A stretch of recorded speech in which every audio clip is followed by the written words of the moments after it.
This is what the fastest car in the Rolex Sports Car Series looks like at the moment. Welcome back, everyone.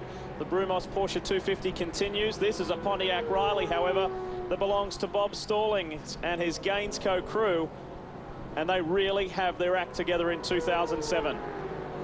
You know, it's not like people haven't suggested that there's something wrong with the car, but they've torn this car apart from stem to stern. They took the engine completely apart last race. Well, what you should do is clarify they.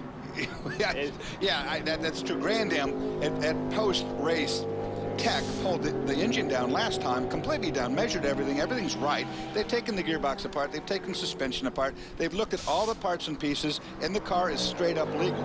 But the guys have found something, some magic somewhere. They've found something in the suspension setup, Dorsey. I think it may be in the differential, but the car just puts the power down and launches off the corners like no one else in the field. Trouble here for Rob Finlay after a brilliant qualifying position in 10th. Now, I think he may have just blown the bus stop, and he's just stopped and readdressed that situation. He didn't get into the bus stop, and instead of having an accident, he stopped, which is what the rule says. You come to the end right where that cone was knocked down, stop the car completely, and then start over again. This is a fast race car. Michael Valiente had the fastest race lap in the last round at Mid-Ohio, and he's chomping at the bit to get behind the wheel of this 19 machine. Pruitt talked about strategy. Is this strategy or a problem on the 01 machine? Rojas is in, and in early. Just 6 laps down. Now, do we see a driver change early? No. Memo Rojas, the young Mexican, will stay in. This has to be strategy call there, topping him up with fuel, and he's back underway. So he is the first of the leaders to make that mandatory stop. And you cannot do it before the green flag, so the 23 car starting in pit lane, that does not count as part of your 45-minute stop. So this is the first of the leaders and championship contenders. Trouble here, one of the Corvettes on the track, very slow. It's the 43.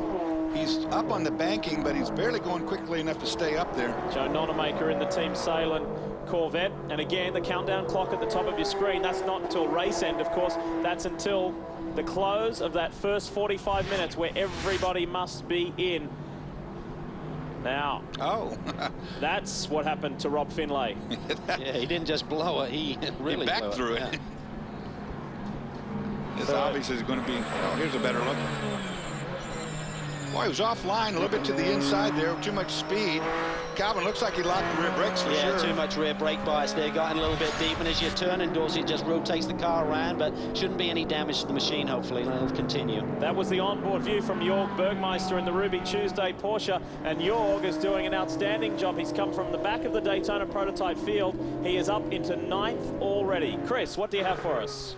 Well, Lee, we talked about how Scott Pruitt has been so consistent this year. Actually, Paul Edwards and Kelly Collins, also a very consistent team. It's been 5 top finishes in the last 5 races. You haven't gotten that first win. We've seen how strong the Pontiac is on the twisty courses.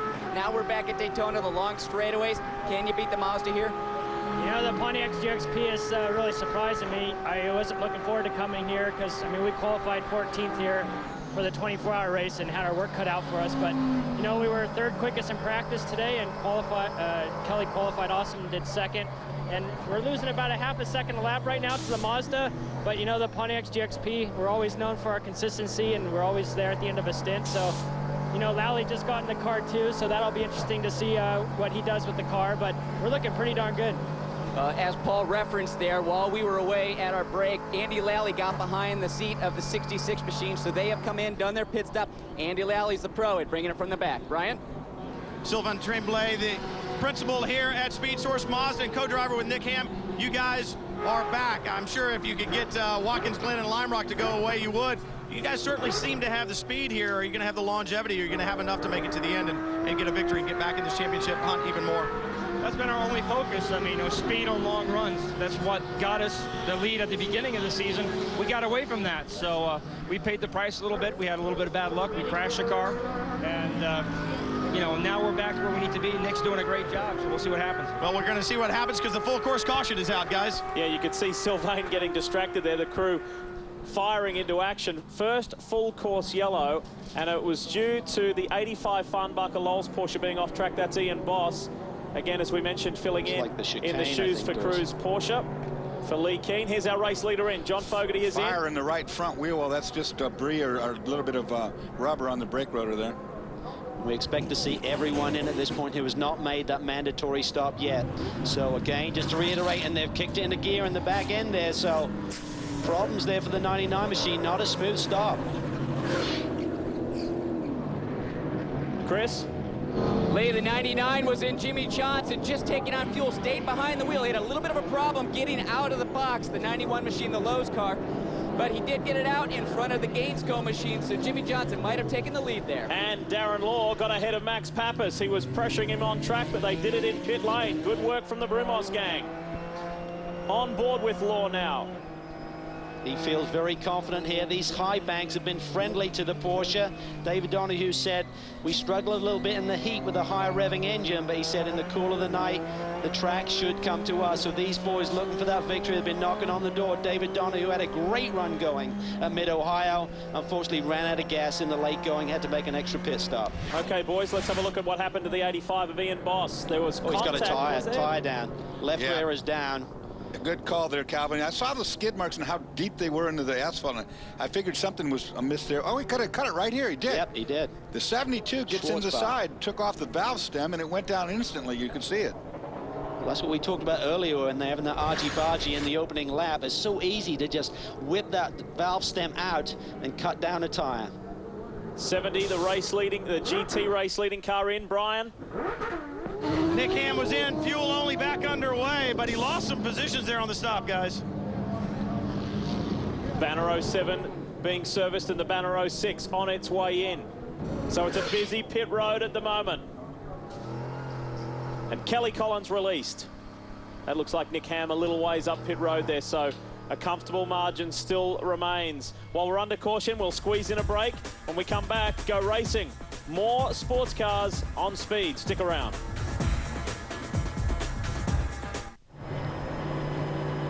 If you've got a busy weekend coming up and you don't have the luxury of sitting around and watching all of the motorsport here on Speed, you can be brought right up to date with the Speed Report, Sunday at 7 Eastern, right here on Speed. Welcome back. We remain under caution here at Daytona International Speedway, round 8 of the Rolex Sports Car Series. Field formed up, and we're not too far away, and lights starting to take effect here in Florida. Somewhat of a cloudy evening, but the rain is staying away for the meantime, which is a good sign, Calendors. Yeah, we've had enough rain. You know, the one thing about it, all that grass you see out there is still really wet. In fact, it's probably a foot deep up close to the wall over there. So if a guy were to get off the racetrack right now, it would be really a bad situation. We said at the top of the show that a spoiler car might be the 91 Lowe's car, but Chris, will that still be the case? Well, Lee, a couple issues with the Lowe's machine right now. It seems that the electricity on the dashboard has gone out. So what that means from a team perspective is they aren't getting any telemetry from the car. From a driver's perspective, what Jimmy Johnson is dealing with is he's not getting any shift lights. So he's having to try and figure out exactly where to be shifting that car and how to get the optimum shift out of the car. Now, he's also going to get a penalty for speeding on pit road. I asked Bill Riley, is that also associated with this problem, the electricity on the dash? He said, no, the shift speed limiter still should have been working. Wow. So after a great qualifying and a promising early run, Jimmy Johnson will be penalized. This is the 05 of Matt Al-Hadaf on pit road. Brian?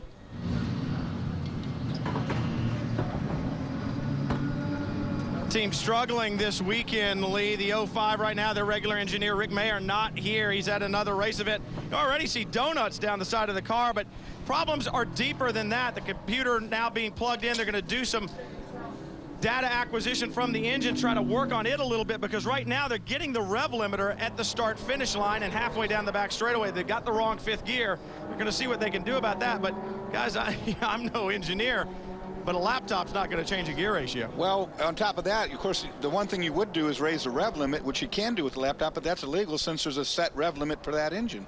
So you can't do that. Well, you have to wonder if he's got two problems there. One may be the gear ratio, and also is hitting the rev limiter early. So big problems there. They really struggled in qualifying here. The car is just not working the way they wanted to. I spoke to Bill Oberlin this afternoon. He said just massive understeer on the way in, huge power slides on the way out. So they've really thrown everything bar the kitchen sink at this car for tonight's race, but problems in other areas right now.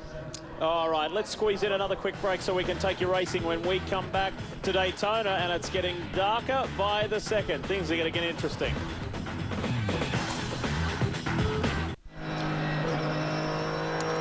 back. The Brumos Porsche 250 continues, and updating you on the teams and cars and how that 45-minute rule plays into hand. Everybody has completed their mandatory stop, so that takes that out of the equation. We focus on the remainder of the race. And the car in the lead at the moment is the Sitco number 11 at the hands of Chris Sekeris. With more on this team, here's Brian. Well, Peter Barron is the team owner here at Samex Racing. And Peter, you've been gone for a while running Milka Duno in the IRL, and it's great to see Deborah, who is running the team, your wife. She's much prettier than you, so we've enjoyed talking to her. But anyway, great to see you back, bud. And Chris Sekeris, what a find for you, doing a great job this weekend. You guys always seem to run well here at Daytona. Oh, we love this place. You know, it's nice to have our home track at Daytona. And yeah, you know, Debbie did a great job teeing up the whole thing so we could come in here and look glamorous. But no, we're really happy with the whole team and the way it's been working. Chris has been super. You know, he brought on Dynamic Technologies. I'm really happy to be having them out front now, and thrilled that Chris is out there up front. What is the magic here at Daytona? You guys run well. You finished 2nd and 6th in the Rolex 24. What is it that you got to do to get a car to go fast here? It's the whole thing, just making the car work well over a whole run. You know, this place is pretty tough on tires. Guys tend to grind off tires on the rear at the end of a stint, so it's making the car work well on all four. You know, maybe give away some in qualifying to have a work for a better race setup and all that. And remember, hey, this one's only 2.5 hours, but the other one, it was about 24 hours. So it's a car that works good through the whole time. Well, great to see the Samex car out front. We'll see if they can find victory lane tonight, guys. Well, it's good to see Peter back. Of course, that team is based in Pompano Beach here in Florida. Not only is Peter back, but Steve Chalice, who is a renowned engineer. He normally works on Milka Duno's IRL car, and he's back to assist the team in this race tonight as well. So Samex, they have pleasant memories from Daytona. We'll see if they can convert that into more tonight. We understand Chris Sekeris is going to be in the car for the remainder of the season, so that's good news for Patrick Carpentier, who wants a regular teammate. They can really start to develop this car around both drivers. Here we go, looking for the green flag. Finally, this first full course caution comes to an end. We're back racing, and the pressure is on Sekeris. Remember, the car in 2nd place right now, Jimmy Johnson, he's got to make a stop here for speeding on pit lane. There you see the action in the middle of the pack. The 23 car, the 99 car right alongside. Fogarty takes position. Boy, 23 got bumped and pushed out. Bergmeister, just a little contact, pushed him wide. It was really lucky not to get in that wet grass. And you're not talking about a rookie driver. This is the defending Daytona prototype champion who got hustled and muscled out of the way. We'll see how Bergmeister can respond. Boy, good shuffle at the back of that pack we just saw, too. Look at Fogarty. He just blew by Rojas there. Now he sets its sights on Pappas. Wouldn't you want to drive that car? Boy, It's got to be fun. He's got so much. Every weekend they just unload that car and it immediately goes to the top of the charts, and just found the sweet spot. There you see Jimmy Johnson trying to get the power down. Wiggles the rear end of that 91 machine as he tries to get up on the banking. This is familiar territory for Jimmy Johnson. He loves road racing, however. Law is applying the pressure to Johnson, and Bergmeister was applying the pressure to Memo Rojas. Here's the replay of the restart. Look at the red Gainsco car. Squeezing, squeezing. That was very And there's close. a bump between the 23 and the 99. Remember what we saw before with the valve stumps getting knocked off? It's when you hit side to side, it's real easy to shave that right off of there. Let's look at the straightaway speed here. We know that the 99 car is running a relatively low downforce. He's the 5th car in picture right now, the red machine. Pontiac motor in front of him. And this has been a real source of frustration for Crone Racing, for Jeff Hazel and the boys. They're saying as Jimmy Johnson comes in to serve that penalty for speeding on pit road, Jeff Hazel said, this car, it's got the same power plant, the same engine. We're running the same machinery. Why are they so fast? That's what we've got to find out. Well, he just went by Pappas, and now he's got his sights on Law. He wants the lead back. Law's a sitting duck, too, because with the Porsche engine, he won't get off the corner good. Watch right up here when they go into this horseshoe corner. When they accelerate out, watch the 99 launch. With more on the 99, Brian.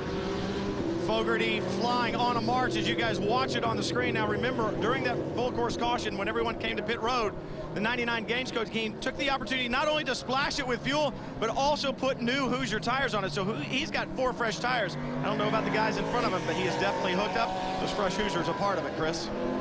Well, Brian, before that caution came out, we saw the Telmex machine come to pit lane for just that splash of fuel. Now, I went and talked to Tim Keene, the team manager over there, just to ask about that strategy, and he said the problem was Mamo felt that he was being held up by the 60 Shank car, Mark Patterson, so they felt, let's just get him in now, get him filled up, get him some clear track so he can run well. Now, also that caution played into their hands. Now, Rojas was in about 10th when they came into pit lane. Right now, up to 6th.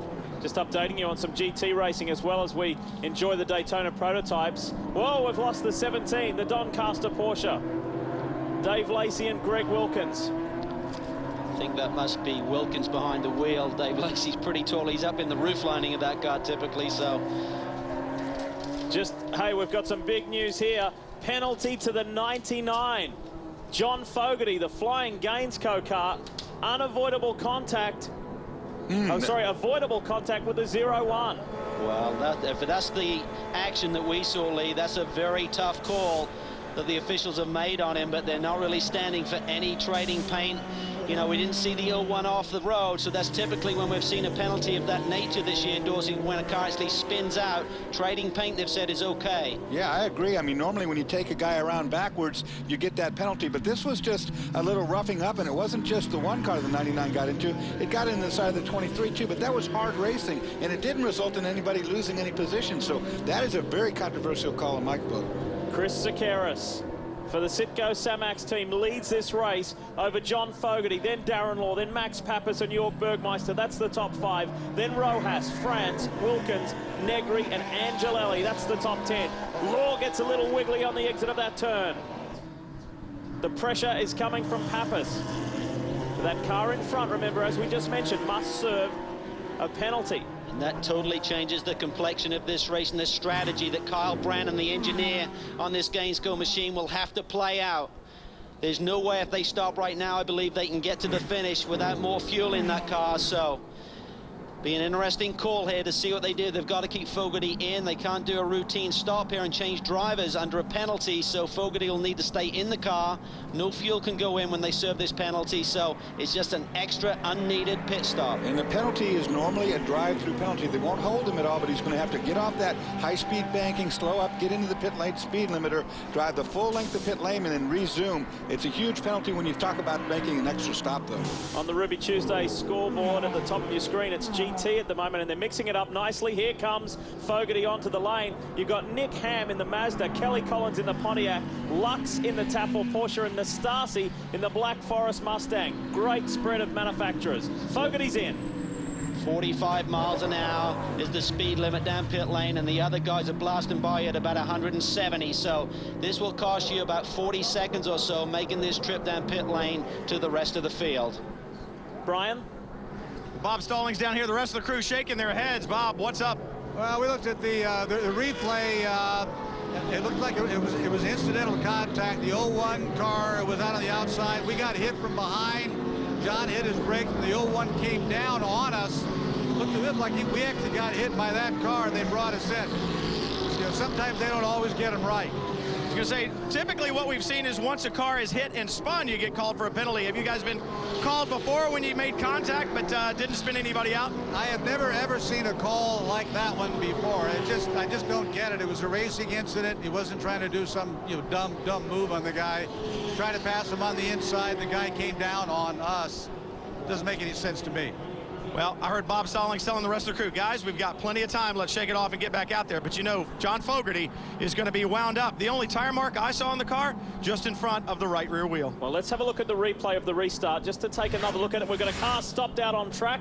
We'll get back to that in a moment. Watch the red and the white and blue cars. Right there, they just made the contact that we talked about. And, of course, that bounced, though, went over up to 23. But that was a racing incident with 3 cars wide in a turn 1. I just don't get the call at all, unless there was something else that we have not seen. If that is the incident, that is an extremely harsh call to really take what would be the leader of the race out. That was the 39 car that you called a minute ago that was spun around down there. See it back on track. Christian Fittipaldi behind the wheel. This car running a Pontiac power plant for the first time this season. It was Porsche. They've made the change in power. And we'll see how that transition is working for the Chiva Racing Fab car. Here's the replay of what happened to Christian Fittipaldi. Just loses it under power. Dorsey trying to get on the gas hard. It's a little bit bumpy there coming off onto the Speedway, but these guys struggling a little bit this weekend. They've made this change. They've really made a lot of progress with the Porsche motor. Had an extremely fast car at the last round at Mid-Ohio, and making this change midstream, Dorsey, I don't totally agree with it. Yes, ultimately maybe the Pontiac may be a little bit stronger, but to make that change, the car's going to handle differently, and that's what we're seeing right now. And you know what? That engine change might have contributed to that spin, because he's used to driving that Porsche where you fully mat it. And this, of course, Pontiac has more torque. He probably just put a little bit more throttle, the same amount he would in the Porsche. It lit the rear end up and round he went. Brian? Guys, I checked with the team earlier about that Pontiac power plant, and here's the deal.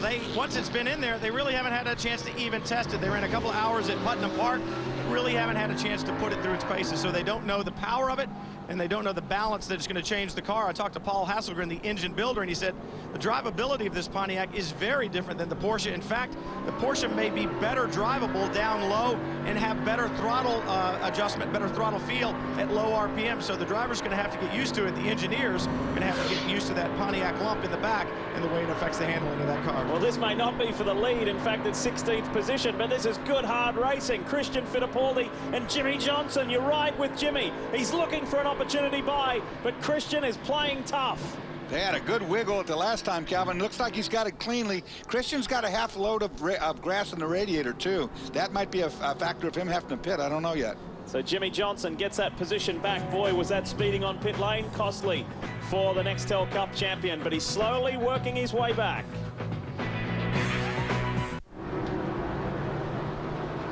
We are back at Daytona. You're watching Sports Cars on Speed. This is the Rolex Sports Car Series. Lee Diffie, Calvin Fish, Dorsey Schrader with you here in the booth. And we've got Chris Neville and Brian Till on pit road. You're looking at Darren Law in the Red Bull Brumos Porsche, who is ahead of Max Pappas. And yes, that car, the 58, is our new race leader. Why? This is the reason. Chris Sakaris was enjoying perhaps the drive of his career. But take a look at what happened heading into the bus stop. Oh, just gets it in there with a little bit too much speed, locks the rear. It's so easy to do there on that flat and spins it out. That was for the lead. He may have been feeling the pressure, may have took a glimpse in his side view mirrors there, saw Darren Law getting close and just missed his braking point a little bit and just carried way too much speed through that apex. That's the darkest part of the racetrack too, Calvin, as you know. When you brake for that chicane back there, it is really, truly black. And look at this onboard with the windshield wiper flipped up over the top of the roof on the 10 car. Good scrap. It's Angelelli and Memo Rojas. That battle will continue between the two Rileys, one Pontiac powered, the other Lexus powered. But let's talk to the man who may get into the car while it's still in the lead.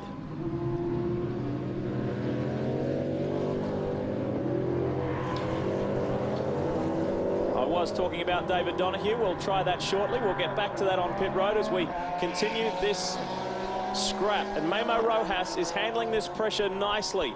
Great shots there. You see the brake rotor just glowing in these nighttime conditions. And Max Angelelli, these boys have rebounded well from a very strange qualifying session. Got him on the inside.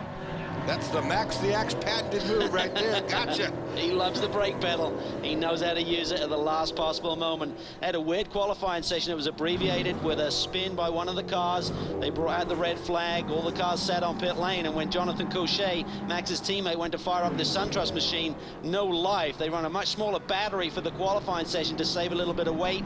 And somehow one of the switches has been left on, they believe, which drained the battery down. He qualified dead last. You look into the cockpit of those cars, you see that red light right back there behind the driver. That light is what illuminates the gauges on the dash. The gauges themselves have no backlighting whatsoever. Well, quite often you hear us talk about how the Porsche-powered cars, the Daytona prototypes, have to work harder. The high-revving six-cylinder Porsches. Well, I tell you what, they're performing beautifully here today. Porsche leads with Darren Law and sits third with Jörg Bergmeister. It's too early and I don't want to jinx him, but what if that car could win the Brumos 250? That would be magic, I tell you. I mean, Darren Law had a great run here at the 24-hour race. In fact, had the fastest lap of the race, the 24-hour race. And both cars, the 59 machine as well, was running very strong. So they have a good setup for this place. Spoke to David Donahue yesterday and he said, you know what? It's a very weird setup. It doesn't work anywhere else, but we've come here. We're going to trust it. And right now it's working. They're up front. He touches the GT car there. Yeah, they got into it for sure. As that was in a high-speed sweeper. Look at the back of the car. Damage to the aero package at the back. That is going to hurt here. Big time. That's a lot of downforce, completely torn away the right side of that rear gurney and tail lip. Chris, are you still in the Brumos camp? Lee, I am here with David Donahue, and David, the car has shown a lot of speed since VIR. I heard that there was a monkey that was going to be sacrificed today to try and get it off your back, but it looks like it still might be on there with what happened with Darren there. I don't know. I was just standing here waiting on you, and I heard it over the PA myself. It sounds like there's some damage to the back of the car. I know we lost a little bit of a corner last year at Sears Point. It's amazing how effective that deck spoiler is. So hopefully it's not so bad. We'll see. Well, hopefully they can get that car back to pit lane here and see if they can do some fixes to it. We've talked to a few teams, and they said if you lose one of those corners, that middle downforce gurney there, it can take actually a couple 100 pounds of downforce off that rear corner, so that's going to be pretty tough getting around here. Well, it'll be really fast in the straightaway, but that part's good. But the real deal now for Darren is, can he run that car the rest of this session, not lose too much ground, and maybe be able to change that rear section when they do their driver change? I think that's a tough piece to change, though, Dorsey. That's on the very back tail. Kind of the hood of the engine can come off in one piece, but fixing that will really cost them dearly if they try and do it under anything but. And here we see some props with the 30 machine. Sean Price is having a great run in that car. So too was Tom Nastasi, and that was the Mustang you saw involved. Tom was running in the top 5, top 6 in class. That's a really promising run. He's teamed with Terry Borchella here tonight. Great to see Terry back, a former series champion.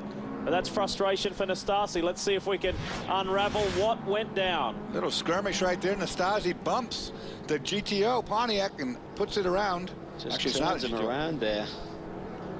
Oh, and look at this. They're not happy with him. You're not going to come on here.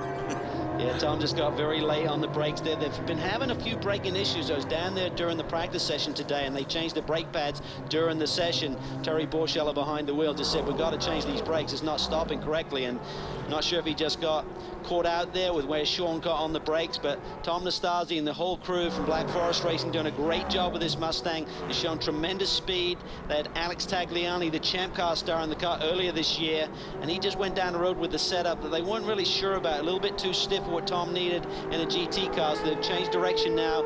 But Tom has had more different co-drivers this year than a soccer team, it seems like. And to paint the picture for you in GT, Nick Ham, the pole sitter, still leads from Kelly Collins and Eric Lux. Then Andy Lally, here he comes.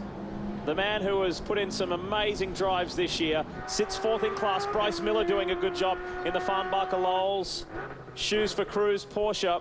He sits 5th in class ahead of Tim Lewis Jr., Emil Asentato, and Nastasi drops down the order. Dominic Cicero in the Stevenson Corvette, not too far out of the action either. Right on board right now, the Mazda. That's the lightest car in the GT series. Of course, the Pontiac, I call it GTO, it's a GXPR that I was talking about, is the heaviest. And look at those headers glowing inside the right front wheel well.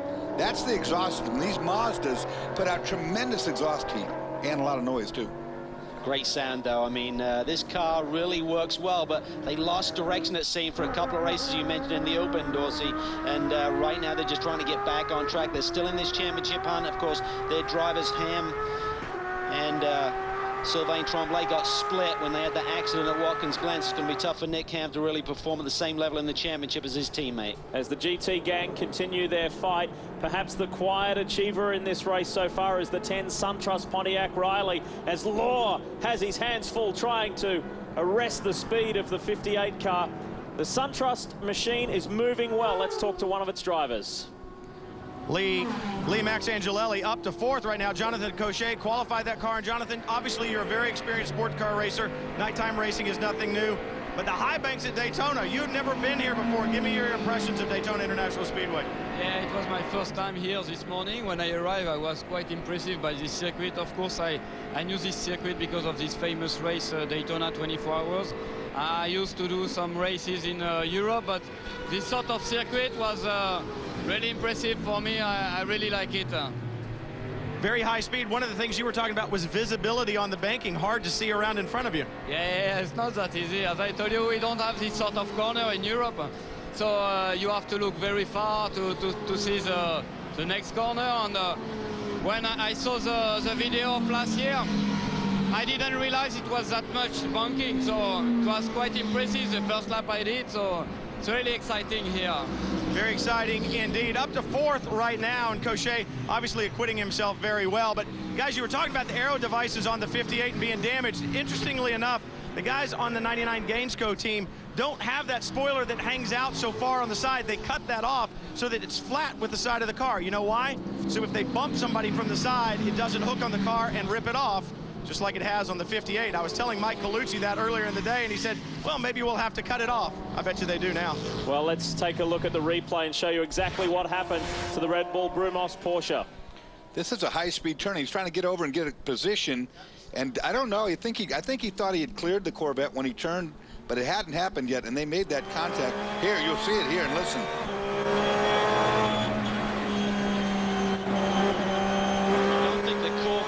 Whatsoever, Dorsey, so it's really Darren just trying to find every inch of the road to make that turn in. Has cost him dearly. We see him squirming around under braking. Remember, it's not just downforce through the corners, it also affects your braking ability with the downforce down into these corners as well. Well, Darren's used to driving a car that's a little challenging. Remember, he started his DP career in a BMW-powered Picchio, which was not the most sleek of race cars that we've ever seen. So he knows how to muscle one of these things around this circuit. Chris, what do you have for us? Well, I checked in with the team, and they're saying that Darren's saying the car's a bit of a handful right now in the left-handers, pretty loose trying to get off those corners, so obviously that downforce is affecting him as he's getting through the left-handers around the racetrack. They're not going to bring him in. They say he can deal with it at this point in time, and when they do come in, the only thing they can really do is just rip whatever's left of that wing right off the car. Well, that's the problem in it. As it sits right now, he's only lost one side of it, so he's got grip on the other side, but none, and it's going to really affect the car going left to right. Very promising signs for Krone Racing, though. Max Pappas has done an outstanding job. Hasn't made any silly moves. He's just running good lap pace, consistent, staying out of trouble, and putting that car in perhaps a winning position later tonight.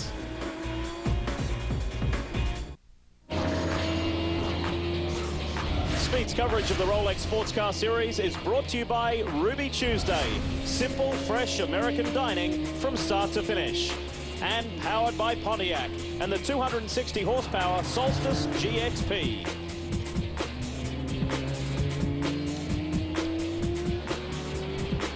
We're back under lights here at Daytona. Welcome back, folks. No change in the lead of the race. It is still Darren Law for Brumos in his Porsche-powered Riley. He's being chased by Mad Max Pappas for Krone Racing. Have a look at this. John Fogarty goes right around the outside of Memo Rojas and Oswaldo Negri Jr. the inside. How about that?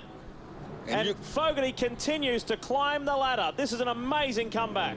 One thing that Timmy Keane told me this afternoon, that Memo Rojas was very uncomfortable with the way the car was unstable down into the braking zone, so they went with a much higher downforce setting for this car. And here you see Fogarty logging it up, Dorsey, going down into the hairpin. The other thing I noticed, Calvin, is when they did get three wide, it really, the aero package went really bad. You saw the cars, all three, start to squirm about as they air dumped off the sides and pushed the other car around. Negri is coming through as well. Mark Patterson put that car in a strong position after qualifying. Look at the brakes glow. Fabulous pictures here from Florida. And we ride with Negri now. Looks like Oz has been in the grass a little bit too, Calvin. I saw his radiators got a bit of debris in it, unless he was behind somebody that went off. There's a lot of tough battling going here at this front pack. So Fogarty right now up to 5th. Negri in 6th. So Rojas drops down to 7th. Remember, Rojas was in a lot earlier. He's going to have to pit before a lot of these other guys. He doesn't have the same amount of fuel on the tank right now. There's some 10 seconds, though, between John Fogarty and Max Angelelli. We'll keep monitoring that margin and see if Fogarty can eat into that. It's Law, Pappas, Bergmeister. And speaking of the Ruby Tuesday car, Chris Neville is there. Well, talk about another team that's been snakebit, but really only in qualifying this year. You started at the back of the grid, Mid-Ohio. You started at the back again today, but right now your teammate's in 3rd. You got to be impressed with what Jorg's doing. Yeah, I'm really impressed with the job Jorg's done. Alex Job Racing, these guys never give up. I say it time and time again, but this really is one of those things where they get an engine right at the last minute. We fired it up and got it out on. He's running great. We joked about it a little bit. I said, Jorg, you know, this is 3 for 3. Every time you qualify, something goes wrong, and we got to start at the back. VIR, Mid-Ohio, and now here in Daytona, but Daytona's been good to us. We've been really close here last year in both races, in the 24 and the short race, and just lost it each time. So this might be one better. We were 3rd in the 24, 2nd in the short race last year, and then we're trying to do one better right now. And this team's still pretty high because that contract extension with Ruby Tuesday through next year. Brian? Mark Patterson's standing here cheering on Oswaldo Negri. Great move there, side by side, 3 abreast down the front straightaway, Mark. But you, best qualifying ever in a Rolex Sports Car Series race this weekend. You seem to know the magic around Daytona. Daytona's a great track for Oz, for me. In the dry and the wet, the car's beautifully set up. We had a good time, man. We really did. In qualifying, practice was good. And the race, we were able to keep Ganassi's little rabbit behind us. That was kind of cool. The memory of Salt Lake City, the victory you guys had at the end of the year. Are you going to wait that long, or are we going to see one tonight for you guys? We're trying tonight, but I saw a little red 99 car that had a stop and go, and the guy's already passing us. What's going on here? That car's great. Yeah, the team a little bit perplexed by that. I saw Mike Shank up on the box saying he drove right by both of us, both the 60 and the other car there in the mix, guys. So still scratching their heads about the 99, but having a great night. They shouldn't have aggravated him then. Well, good to see Mark Patterson so pumped up about the run that his car is having. He and Oswaldo Negri make a very good team. Updating you, one Brumos car is leading while the other has just been handed a penalty. JC France, avoidable contact, will serve a drive-through penalty. Meanwhile, it's on at the front. This is for the lead of the motor race. Pappas looks very comfortable right now. They went to Barber Motorsports Park. They found a setup there they liked. They tried it in this morning's practice session. They didn't like it, but with a different schedule, here we see a great battle for 7th. The AIM Motorsport car, that's an ex-Ganassi car taking over the current one, and the 6 machine takes advantage too. Rojas in trouble. Mark Wilkins and Ian James go right through on the inside of Memo Rojas. And now look at this, Michael Valiente's lining up for a shot on the sister car. Both Ganassi cars together. I thought he was going to go right up the inside here, but again, we've seen Memo Rojas before. When he gets under pressure, under attack, he seems to, fade just a little bit, and people are able to run by him. Look right here.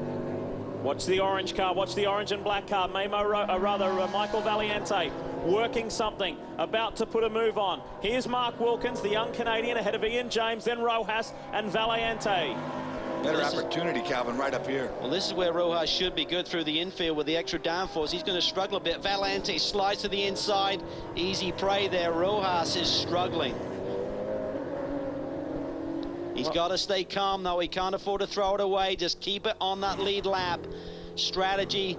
The Ganassi boys are the best in the business. They'll get him back in this thing. They'll get Pruitt in the car. They'll make some good calls if the opportunity arises. It's really hard when you're under a lot of pressure, when you have 2 or 3 guys behind you. These lights in your rearview mirror, these lights, they're just like beating down on the back of you. You can't tell there's 2 or 3 cars. You might only think there's one. He goes by and all of a sudden there's another one, and it catches you off guard, unless you've done this lot like Scott Pruitt has. The next car in the line is Jimmy Johnson. If you're wondering where the Nextel Cup star is, he's in 11th at the moment. Remember, he had to serve that drive-through penalty for speeding on pit road, and he went all the way back to 17th out of 18 Daytona prototypes. So he's done a nice job working his way back up to 11th. He's running some great lap times. He's down in the 46s. The leaders are running 47s right now, so that's the pace that Jimmy Johnson has. Wonder if he's got enough influence to get a NASCAR yellow.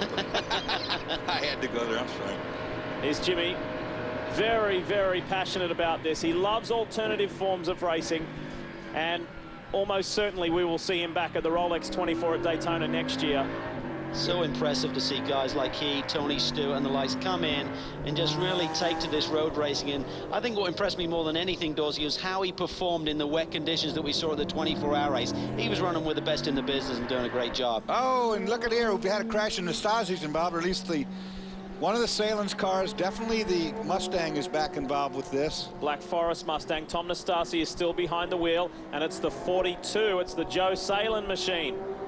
That was in the brake zone for the chicane, for the bus stop. Definite contact, no question. It's been a very eventful night for the Black Forest Mustang. And Tom Nastasi just stops. He redresses that situation. If you blow the bus stop, you must stop and get going again. And there's a bit of emotion in that. Well, look here. It's actually Nastasi spins, and Joe Salen. Joe, I don't know if they got into each other. I don't think he did. I don't think he they lost did. He spun by himself, similar to what we saw with Chris Sakaris when he got in there a little bit too deep. Just once that rear end starts to come around, you continue and have to turn the wheel to get through the chicane. We used to call that a sympathy spin. And Christian Fittipaldi has had another spin on the infield as well. So it's been an eventful evening for the Crown Royal Special Reserve car. Christian will be very frustrated because they had a great handle on this Fab Car chassis that they've been developing when they had the Porsche power plant. They've made this switch, as we said, no ability to do the testing that's needed to really sort that thing out. We're in the thick of the season right now. So I know Christian, he'll be very, very frustrated to be having a car that's not handling to his liking. And Kevin, you and I talked about the fact it's just not the engine change itself. You know, the whole back of the car's got to be changed. The whole weight of the back of the car, the roll center at the back of the car is completely different. To not be able to test it is a huge gamble, I think, for this team to take. Take a look at this. Jörg Bergmeister's got Mark Wilkins, Ian James, Michael Valiente. There's a train here. This is good racing. This is 6th, 7th, 8th and 9th. Pressure cooker stuff. And then Memo Rojas, who's just dropped off the back of that pack. Love those brake rotors. That's what's fun to come to a 24-hour race for people who've never done a night race. It's such a different atmosphere to come out here at night, see these cars, see the speed and all the different sights and smells and so forth. It's really cool. The track has never looked better, Dorsey. They've done a tremendous amount of work to that infield, really taken away a lot of the safety issues with big poles that were there on the infield. And once this race is over, they're going to go back and address all of the drainage issues that the infield has. The track has really not been updated since it was originally built, so that work was needed. And once this race is checkered flag, we're going to see that happen next week. Darren Law continues to lead, but there is nothing in it. Max Pappas is shadowing the Brumos Porsche. Meanwhile, this is further back in the pack. Here's Law and Pappas running line astern at the front of the pack. The 06 Pontiac is in. Tim Lewis Jr. doing a good job. Leighton Reese climbing aboard. It is the most powerful online team in NASCAR. FoxSports.com and SpeedTV.com for breaking news, in-depth analysis, and detailed driver stats, plenty more. It's real simple. Log on to SpeedTV.com right now. We're back. Welcome back, folks. There's been some tremendous racing going on here at Daytona International Speedway, not necessarily for the top positions. Look at this. Michael Valiente and Ian James, they've both got by Mark Wilkins, so they've moved up a couple of positions, and they're racing towards the top 5. Ian James has just been sensational here, slicing his way through traffic, but Michael Valiente, he's just waiting to shine. This boy is brilliant.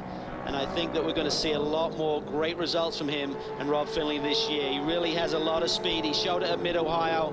Really didn't catch a break there. He needed a yellow. He needed a caution to really get back to the pack, Dorsey. But we know the speed that Michael Valiente has. No question. If we got a caution now, this race would be unbelievable because the times that all these guys are turning, the fast guys are in right now, and they're laying down some laps. I said I'd update you on the situation towards the front of the field with John Fogarty and Max Angelelli. That margin is now down to some 4 seconds between Angelelli and Fogarty, so Fogarty is catching him, just like Pappas continues to shadow the race leader, Darren Law. Let's hear more from the Crone camp. Well, Colin Brown broke through and got his first Daytona prototype win last year. Right now, you and Max trying to get your first win this season. You worked at Barber Motorsport Park last week trying to make the platform really work for both of you. It looks like it's paying off. Well, you know, Max was out there doing a great job, and we worked at Barber Motorsport Park. We thought we had a car that was pretty good when we left there, and you know, came here in the first session. Some of it applied, some of it didn't, so we kind of had to sort through what did and what didn't, and obviously out there working pretty good right now. The 10 car and the 99 look like they're about a second quicker than us a lap at the moment, so it's going to be a tough race, I think, but I think these Crone Racing guys will do a good pit stop for us, and hopefully it stays green and we can keep it out front. Well, right now, Pappas still shadowing that Red Bull 58, and Darren Law talking back and forth with the team, saying he's having a very difficult time hanging on to the car because it is so loose. But the team says, don't worry, Darren, you only have 8 more laps, then you can come in and hand it over to David. Max Pappas did a wonderful job there, working his way through traffic. And just to finish off a point on young Colin Brown, he has been doing an enormous amount of driving lately. He tested just yesterday at Iowa in his ARCA car and did very, very well, some really encouraging times, and he's looking towards his first race in the ARCA Remax Series at Gateway at the end of August. Of course, we wish him well. Valiente has got by Ian James, and they continue their chase towards Jörg Bergmeister and Oswaldo Negri. Here's the replay, center of your screen. Good braking maneuver here. It gets in really, really deep, and might have bumped a little bit as they made side-to-side incidental contact, but now a penalty was given for that same move. So. Very aggressive move, but just good, hard racing. But look at this man, Jimmy Johnson has caught the tail of these boys. He is a man on a mission. Great job, Jimmy.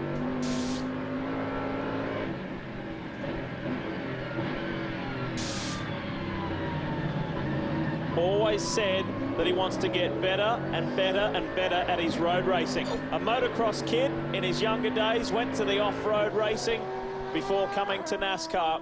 A very, very versatile driver. We've thoroughly enjoyed his time in the Rolex Sports Car Series. He's got 3 24 hours now under his belt. We hope to see him back next January, February for his 4th. Spoke to Mark Goosens, his teammate, this afternoon, and he said, first time out, Jimmy was right there. He's about a second or so off, and we had a chance to look at the data. He was on the same braking points as me, but he's just overslowing the car. He said, I just pointed that out to him, bang. Next session he went out, he was rolling through the middle of the corners with the same speed as I and got that lap time. He's chasing Ian James. Brian, tell us more. Well, as he chases down Ian James, it might become easier and easier. Ian right now struggling with that car. He took it over from John Pugh and picked up a big push. He radioed back into the team and said, I've done everything I can with the sway bars inside the cockpit. We're just going to have to live with it. It's slow right now, but that's all they can do. Not the car he wants. Well, we're in full darkness now, so this track temperature's probably dropped 20, 30 degrees, Calvin. That probably is accounting for that push he's talking about. Yeah, you have to almost guesstimate the setup. We lost a lot of track time today due to the rain, so the dry setup, you really had to go from your past notes, and it changes a lot. The 24-hour race is a different animal to this race in the middle of the summer and the heat. And Jimmy's pushing Ian forward. Ian goes right around the outside of Michael Valiente. Great move. Can he keep it? Valiente will have the inside down into turn 1, but he can't. Ian James, what a move. That was sensational. Lexus power versus Lexus power there, so it may have been a downforce difference between the two cars that made the difference there on the banking. Those two have been mixing it up, though, for the last, really, it happened about 10 laps ago is when it started all that, and they've swap back and forth. One lap, they actually passed each other 3 different times. Swip swap? Is that another Dorseyism? A swip swap? Yeah. Oh, dear. You are very creative, Dors. Oh, the Matt Connolly Pontiac GTO almost got in the middle of something it didn't want to be there. That's where, if you're a GT car driver, you have to be so heads up that that wasn't just one of these cars coming by you, it was 3.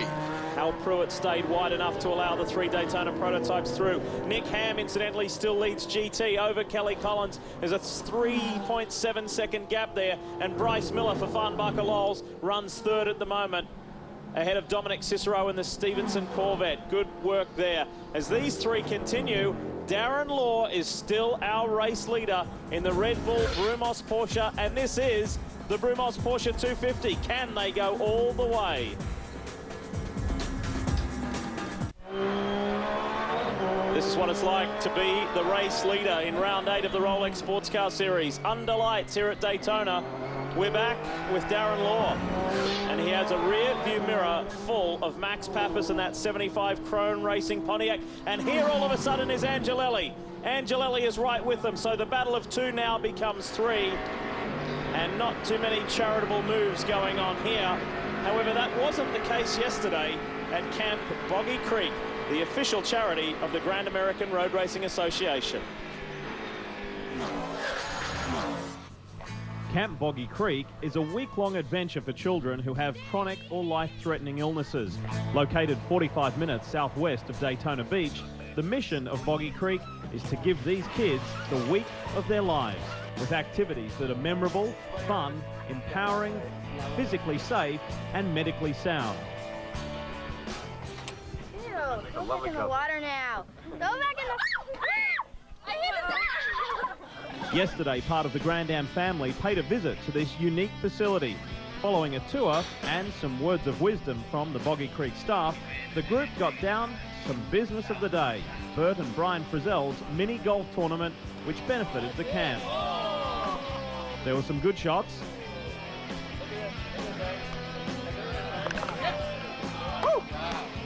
and some not so good shots.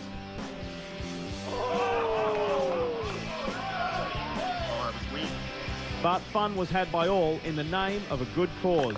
Fittingly, on the day before the Brumos Porsche 250, team driver David Donahue sank this putt on the 7th hole of the playoff to win the tournament. Great job today, and thanks for coming, David Donahue. Afterwards, Bert reflected on this special day.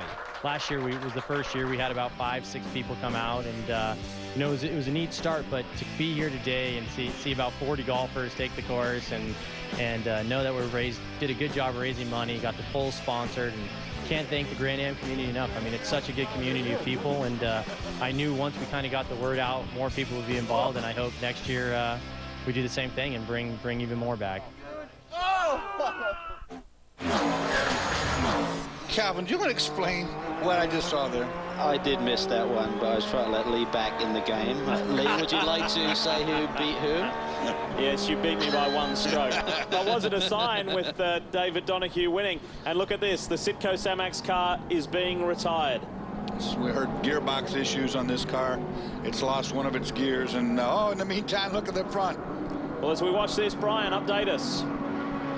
Indeed, it's first gear on the Sitco car, the number 11. It's a shame because Chris Karras was making amends for that spin he had early in the day, turning laps faster than the first 3 cars out on the racetrack. But it seems like perhaps in that spin, he shed first gear, guys. Patrick Carpentier could not get it started, and they're behind the wall. Brian, the 60 cars lost the left front wheel and tire assembly. It's dragging along. There's Oswaldo Negri. He's on the rotor, on the brake rotor. Up on the banking, now he gets down on the flat. That's a good thing. That hurts. He was in the top 5. Oz was in the top 5, and this is costly under green. And I tell you what, he had a lot of speed there, Dorsey. I think he'd have been wise to slow it down a bit more. There's going to be some damage to that car. And that is a problem. I mean, putting another wheel tire on, that's easy enough, but how much does it hurt that rotor? Brian? Negri brings the 60 to a stop. Obviously, you guys called it no left front wheel. And I don't see any damage to it, but it's hard to tell from here, guys. Crew members now looking at those locking pins, and that's the mystery. Those locking pins should pop out on the backside of the nut, keep it from coming off. And Negri was out there for an extended period of time. You'd think that if it was going to shed itself, it would have come off earlier. Right now, 4 tires are on, fuel going in. Negri will go back on track. But they need to get to the bottom of this mystery.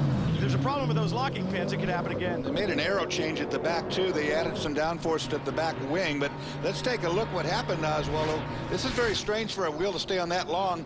It's already gone, as you can see. All that sparking is either the lower control arm or the brake rotor. More than likely, the brake rotor is taller. Could be the rub blocks down there underneath the car, Dorsey, that are maybe taking up some of that. Yeah, you can see right there, Calvin. That's a very good call. The rotor's up in the wheel arch, and it is on those blocks. Listen to this.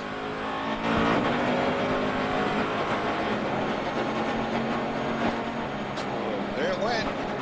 And that car had done 31 laps since its previous stop, so it's very unusual to see a wheel come off after that amount of time. If it was finger trouble, as in the wheel nut was not tight, it would typically happen immediately. Well, let's find out more from the team principal. Said 91. Well, we'll get back to that as Jimmy Johnson brings the lows. 91 in. Great job, Jimmy. And you just saw him doing something that hopefully the organization didn't watch and see. He was loosening his belts up before he came to a complete stop. Now, they saw that.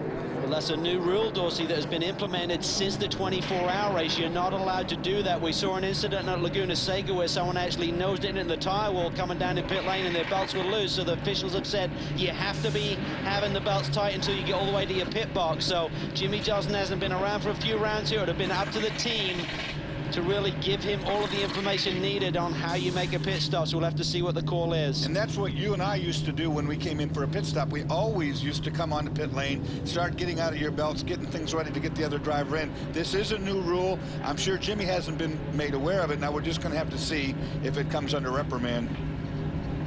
Well, as Mark Goosens gets strapped in, let's get down to the Lowe's pit. Here's Jimmy. GT battle. Lee, a bit of a slow stop on the Lowe's machine. Mark Goosens having some problems with the belts there as he was trying to get behind the wheel. So they got fuel and tires done before Goosens was trapped in, so they lost a little bit of time there. We're going to work our way around and see if we can get Jimmy Johnson. Thanks, Chris, and we will watch what happens here with the 91. Riley Riley Matthews' machine, and indeed whether there is a penalty handed down. They may get away with it. Well, if they do, Mark Goossens has the speed. He should not need another stop here. I'm sure they're in their fuel window at this stage of the game to get Mark to the checkered flag. So without a penalty, he's going to try and get that machine to the front. He's one of the fastest drivers in the series today. Still, it's Law who leads from Pappas, John Fogarty, Bergmeister, and Ian James. The GT leader is on pit road. Brian. Nick Ham brings the Mazda RX-8 to a stop. It has been a rocket ship here at Daytona. Small frontal area in this Mazda power plant, really producing some great straight line speed. And Nick Ham is beat. He's climbed over the wall, just sitting on pit wall right now, exhausted, incredibly humid here in Daytona this time of year. Right now, Sylvain Tremblay climbing behind the wheel. Only 10 points out of the championship lead is Tremblay. So a good run here and problems for the other GT competitors, and they could be right back in it, climbing back towards the top. Right now, routine stop, 4 tires, just waiting for all of the fuel to get in. Tremblay will be underway, and in front of him, the 87, the third place Porsche, Bryce Miller, has come to pit road. He'll be exchanging with Dirk Brenner. Well, the Mazda gets a couple of extra gallons over the rest of the GT field, so it's 26 gallons going in through a 1-inch diameter hose, so it takes a long, long time. And that's why you see the fueling taking more time than the wheel change and driver change there. And you saw Max Pappas about to put a move on Bert Frizzell. That was not for position. The AIM Autosport car came in and cycled through the pits. We're on board with a SunTrust car of Max Angelelli. And where is he? He was running third. He's not third now. That car's come in, it's pitted and gone back out again. So Angelelli is down in 8th place.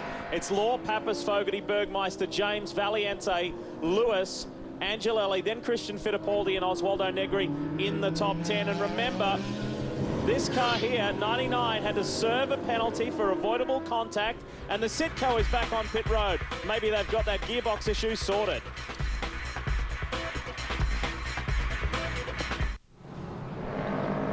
This thrilling battle continues at Daytona. Law and Pappas, Brumos and Krone. The Porsche-powered Riley, the Pontiac-powered Riley. This has been going on forever.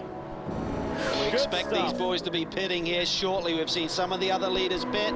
These guys will be in their fuel window too. The neat thing is that there he goes right now, 58 coming in. The 99 had caught him. He pitted first. He'll have track position. There is the 99. And look at this. Alex Gurney has climbed aboard the 99 and is ahead of Max Angelelli. Good work on their pit stop. And we're going to focus on the Brumos 58 pit stop. Chris Neville is there. Lee, Darren Law just did an absolutely monumental job of keeping that Red Bull machine out front with the aerodynamic damage that they got to the back of the car. Darren really complaining over the radio quite a bit, saying the car that was just so loose through the left-handers, but he told the team he did everything he could, and he really did. He used this car up, trying to keep it out in front of Max Pappas there, but now handed it over to David Donahue. This team trying to get the monkey off their back, get that first win. It's been a few seasons since this team has been back in victory lane. They had such a strong run at Mid-Ohio 2 weeks ago, and they had that fuel issue. Now the team was relying on the stopwatches. They were putting fuel in the car. They didn't get enough in, so now the team relying on looking at that sight tube on the front of the fuel rig in pit lane to make sure they get enough fuel in the car. They're no longer relying on that watch. They said mechanically everything was fine with it, so they're just thinking possibly human error back in Mid-Ohio. Good stop right now for the team. Just everything done. Donahue down and away. Let's wait and see where David Donahue rejoins in relation to the 99 and the 10. And speaking of the 99, here's John Fogarty. John Fogarty obviously beat. I mean, what a drive you put in. I said, you know, it's amazing how fast you can go when you're mad, but great job. Give us your point of view without the 4-letter words about what happened out there. First, I'd like to give a thanks to the guys in the speed booth for backing me on that one, but you know, it's just hard racing. That's all it was. Simple as that. And apparently some people are allowed to do it and some people aren't. Maybe they wanted a good show, and for sure we're giving one with the number 99 Gainesco Auto Insurance machine, but disappointed, but I'm glad I was able to get it back up close to the front when Alex took over, and I have all the confidence that he can win this thing. It'll be an awesome comeback, so we'll see.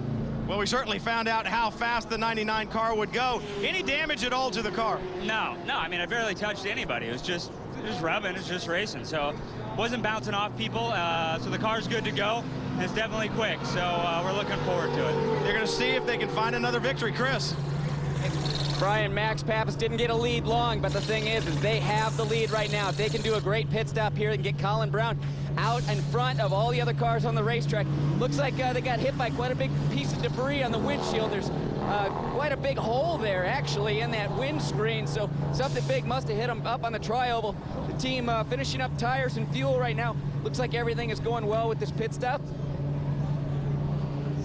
And the fuel rig is down and away. He's just trying to finish up a couple things with Colin Brown. This is what's going to hold him up, the SunTrust car. And the SunTrust car already went by, so it looks like that car might pick up the lead. They went well by.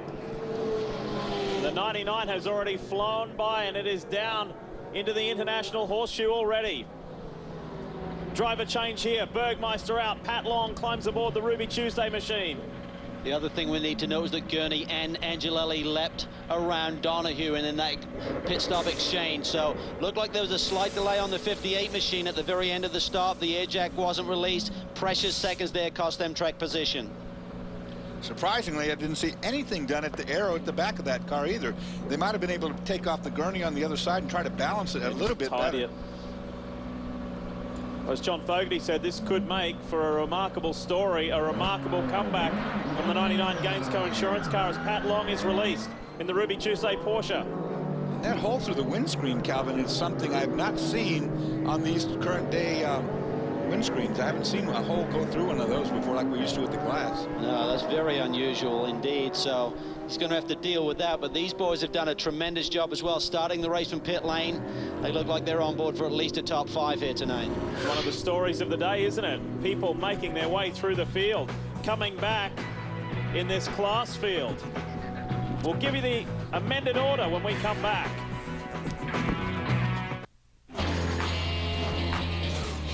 Speed's coverage of the Rolex Sports Car Series is brought to you by Ruby Tuesday. Simple, fresh American dining from start to finish. And by Porsche.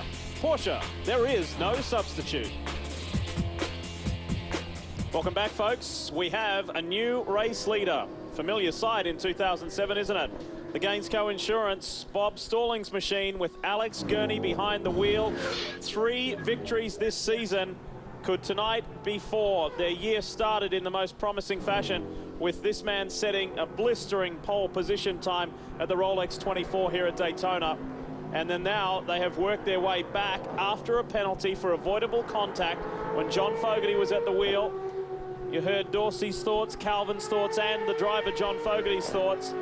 But that's all in the past now because it's Gurney out in front, and he has a handy 2.5-second margin over Max Angelelli with Colin Brown in third. Now what they need to do is talk to Alex and just calm this whole thing down. They've already proven their point. They've come from their penalty. They've run everybody down, run the field down. Now just kind of get things in check because there's a lot of race left yet. Back in a rhythm there, and the good news for the team is that Scott Pruitt is way down in 8th position right now, so this could be a big points night for these boys. Enjoyable night too for Jimmy Johnson. Let's hear from him. Jimmy Johnson got his first stint back in the Lowe's prototype since back in January. Jimmy, you've had a chance to get a drink of water, freshen up a little bit. How was it getting back behind the machine? It was great, all except for the fact I got really hot. It's amazing to me how much warmer these cars are inside. We had an electrical problem too, so I think I lost the driver cooling fans. I didn't have a dashboard, and it had a lot of issues because of the electrical problem. But with all that being said, we still were really fast. I passed a lot of cars and had a blast out there. What was it like coming out of Cup practice and immediately going into this race? That was tough. Hopefully that doesn't hurt me. Only because we started practice pretty bad in the Cup car and made some great gains. We ended practice on a really good note, so it was easy to take off, but I still haven't debriefed or gone over my Cup car with my guys. So I have to go home and go to the bus, I should say, and call everybody and debrief. You had a chance to run in the rain here earlier today. Is that tough, jumping in one of these cars in the rain? You know, it's kind of weird, but I welcome rain. I raced a lot of off-road racing, and the rain and mud was terrible. So to be out in the rain, one of these cars, there's a lot more grip than I anticipated, and actually wasn't too bad in the car out there in the rain, and also the 24 when it rained, it wasn't all that bad. Should we expect you back in the 24 next year? Yeah, I certainly hope so. Ideally, I would like to run 3 of these a year. The races that kind of correlate with the Cup schedule plus the 24. Lowe's, I can't thank them enough for coming on board, and Bill Riley and this whole team for letting me get in this car, and have to phone them too. Now, the Rolex 24 is really kind of turned into a race of champions. We're seeing Formula Car drivers, we're seeing Nextel Cup drivers. Who from the Nextel Cup group do you think will come back in 08? It's weird because everybody goes in waves where they come and go.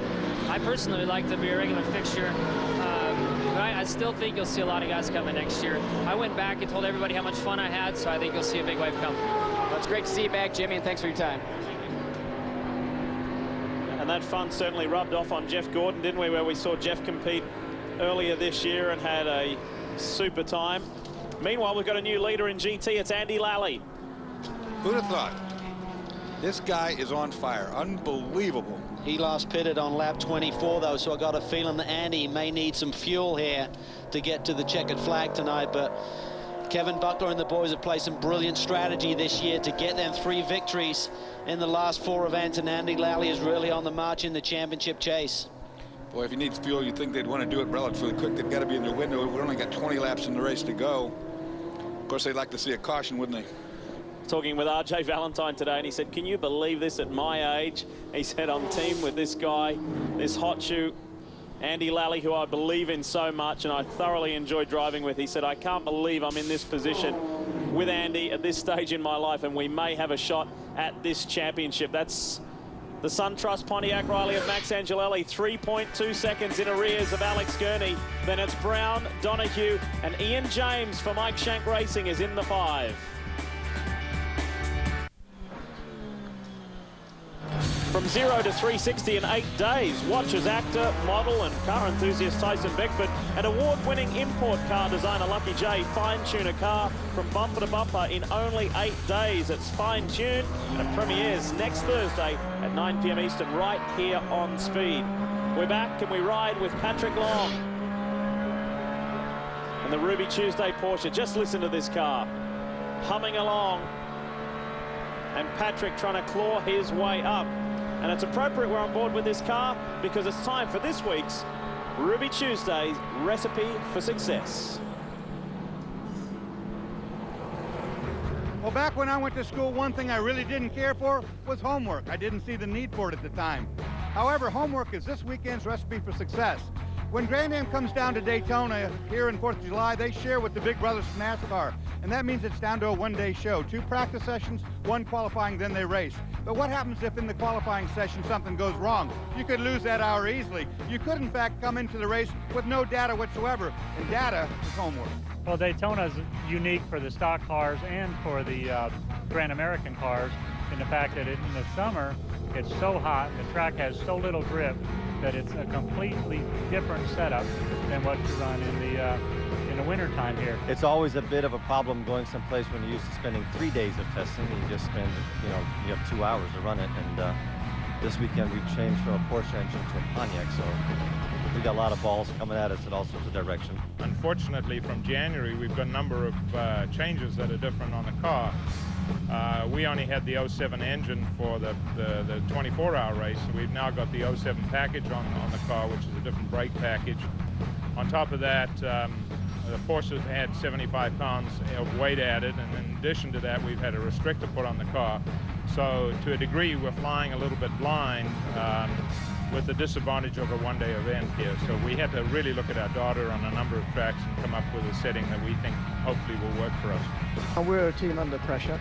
We're getting beaten by a identical car engine combination. And so we've had to go away testing. We've made some progress.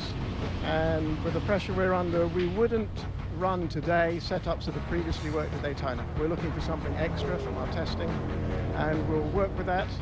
If that doesn't work out, then we'll fall back on our notes and work through those. Well, like I was saying before, I was never really good at homework. So teacher, can you go over this with me one more time? See, I told you I was learning. What was it like going to school in a horse and cart, Dawes? That was down on horsepower. Hey! Andy Lally is on pit road, the GT leader. Cal, you thought they may need it to come in. That is true, and it's for more than a splash and dash. Chris is there. That's right, Lee. Everything going smooth with this pit stop, but we have to remember that Andy Lally did come in earlier in the race because he had a tire going down. So this car has been back and forth on pit lane, and with as quick as this race runs, I don't know if Andy Lally's going to be able to make up that time because of that flat tire. Boy, Chris, he might have hit that tire. It was awful close. Cal, what do you think? Well, it's close. It's hard to tell whether he just deflected it. It wasn't a big hit on that tire, so the officials are down there. They'll take a look. They'll make the call. Here comes Ian James on David Donahue. James on the right of your screen, Donahue on the left. And the man who was sat in that 58 for the opening stanza of the race and led the majority of that opening portion is standing by. Lee, not only did he lead it, but he was struggling with a car that had definitely a deficiency in downforce. Now your teammate out there in fourth. Can David do anything with that car? I don't, you know what, it's tough. It was a handful to drive, and I had Pappas on my bumper for I don't know how long. It was a lot of work, a lot of fun, but the car is very squirrely on entry and on exit because of the rear downforce. So he's got his work cut out for him, but Brumos guys are doing a great job. We're hoping to pull a podium here for Mr. Snodgrass. This team has done just a great job this year, getting a lot more speed out of the 58 car, but what's it going to take to get that monkey off your back? I know you sacrificed one earlier today. I hope we did. My wife keeps joking with me that you let the monkey in the track again. I don't know. I mean, we run up front every weekend. The car is strong. The whole team's come together now that we've switched over to the Riley program. It's all running great. We just need a little luck. Well, it's a busy race schedule this weekend. Darren Law, one of the guys who's doing a double, headed up to Lime Rock, and he and pretty much half of the GT2 field in the ALMS series is going to be chartering a plane right after this race to head up to Connecticut. Well, we're getting a report that Race Control is asking to see a replay of the 66 Andy Lally TRG pit stop. Watch the tire. Yeah, there was contact. Very much like Tim Lewis Jr. at Laguna Seca earlier this year. That is a no-no. It wasn't much of a deal, but the rule says you cannot do that. Look at that rear aero work on the 58 Red Bull Brumos car. It's flapping around. David Donahue has his hands full. Ian James looks for an inside move. Can't quite do it into the bus stop. Ian James has got tremendous straight line speed. I assume that Mike Shank has a low downforce setup on that car. We saw him blow by Michael Valiante down this front straightaway earlier in the race. So Ian doing a tremendous job here tonight. Well, David's got a half trimmed out. Yeah, he's working on his downforce setup. Yeah, he's going to be faster per lap if that keeps falling off. Surprised the officials didn't make them tear that off during that pit stop they had, because it's dangerous to have a piece like that floating around. If it does fall off, it's going to be debris certainly, and someone's going to cut down a tire in a heartbeat. Plus, if you're in James, you're looking at that at 170 miles per hour. That piece is going to go right where? Right into your face. Fastest car on the track at the moment is Colin Brown in the Krone Racing Pontiac, 1:46.2. He is flying. He's setting a lap speed faster than the race leader. And we have word from Race Control that there is no penalty being handed down to the 66 of Andy Lally. He's currently 5th in class. Make that 6th. This is for 4th, and this rages on as we go to a break. Can anyone catch Gurney out in front? Angelali is just 5.8 seconds in arrears. If you've just joined us, let's bring you up to date with what has happened here at Daytona. Of course, we always start this event in the light, well, in recent years anyway, and it was the pole-sitting car of John Fogarty who got out to a clean start, got caught back in a little bit of traffic and came into contact with a couple of cars, Memo Rojas and Jorg Bergmeister, and had to serve a stop-and-go penalty. That hurt them for the time being. Race leader Chris Sequeiros, who had a brilliant run until this. And then that car ran into some gearbox problems and has now been officially retired. Perhaps that was the beginning of those gearbox problems. And Jimmy Johnson, after starting and qualifying second, he had to serve a penalty for speeding on pit road. Got out after making his way back up into the top 10 and handed over to Mark Goosens. And Darren Law, who led the majority of the first half of this race, came in with a damaged rear end, aerodynamic work in a bad way, and handed over to David Donahue. And then the most recently, Andy Lally clips a tyre in his pit box. Initially, Race Control said they were not going to penalise him, and while we're in the break, they have changed their mind. There will be a penalty for Andy Lally. Tough call there. I mean, they looked at it a couple of times, but rules are rules. There's a very fine line there, Dorsey, but they've penalized other teams earlier in the season. You have to play fair with everyone. You do, but the bad news is it's a very lengthy penalty. It's a 1 minute after you stop penalty. Here's the 75. Colin Brown is setting some blistering lap times. Let's hear from Max Pappas, who did a great job earlier in the race, Chris. Lee Collin, the quickest car on the racetrack right now, but Max, you had a great battle with the 58 for that lead in your opening stint, but now that 99 car back out in the lead. What have the Gainesco guys figured out? You know, our car, you know, the Crown Racing car was running very good. The Pontiac motor was running excellent. We didn't have just enough top speed, actually, acceleration. We were missing a bit in acceleration. The other guys, they were slightly pulling away. Looks like the 99 car is very slippery. You know, through the gears, they were really, really fast, and they've got a very good car on their braking as well. But we are getting it close. We're figuring it out. You know, we are now a top 3 car, and hopefully by the end of the season, we can put the Crown Racing 75 in the lead. Also noticed some damage to the windscreen on the 75. What happened there? You know, we've been running the glass windscreen, and actually the thing's cracked in half right away, and it was actually very difficult to see out there. You know, the visibility was very poor, and I was actually looking through the side mirror, side window sometimes, because I couldn't really see exactly what I was. It was tough, but it was an awesome race, and Darren Lowe drove really well and clean, just enough. You know, when he broke the rear part of the car, was just enough fast on the straightaway to pull away from me, and I was catching him back in the braking zone, and you know, it was a good battle. Good luck, Max. Brian? Chris, down here at Michael Shank Racing, the little team that could, as we call them, running 2 cars. John Pugh, you and Ian James, a great run here. The last 4 races you guys have run so well. Your first time in a prototype at Daytona, how was it? Oh, it's fantastic. The team gave me a great car. Ian's doing a fantastic job. I'm loving it. I'd like to spend more time here. I can't wait to do the 24 next year. You had a great 4th place finish at Watkins Glen. Ian running 4th right now, but team told me earlier he had a big push in the car. Couldn't get it out with the sway bars. Obviously, that seems to have taken care of itself. Yeah, when he came in for new tires, he went back out and it was turning the laps a second faster all of a sudden. Made a few changes with the car. It's great. Well, we'll see if the Mike Shank Racing team, John Pugh, Ian James, maybe they can get on a podium today, guys. Yeah, they're headed for their equal best result of the year. That is 4th place. Meanwhile, the 23 has come on pit road again. Patrick Long has now been released. That is definitely on schedule. They stopped just about 12 laps ago. Chris, you got more? Calvin Pat Long had to bring the Ruby Tuesday machine to pit lane. It looked like to change a left rear tire and also some contact on that left side, so he must have gotten into something out there. Well, there was contact. We heard a report between the 23 and 21 Matt Connolly Motorsports Pontiac GTO. Here's the replay.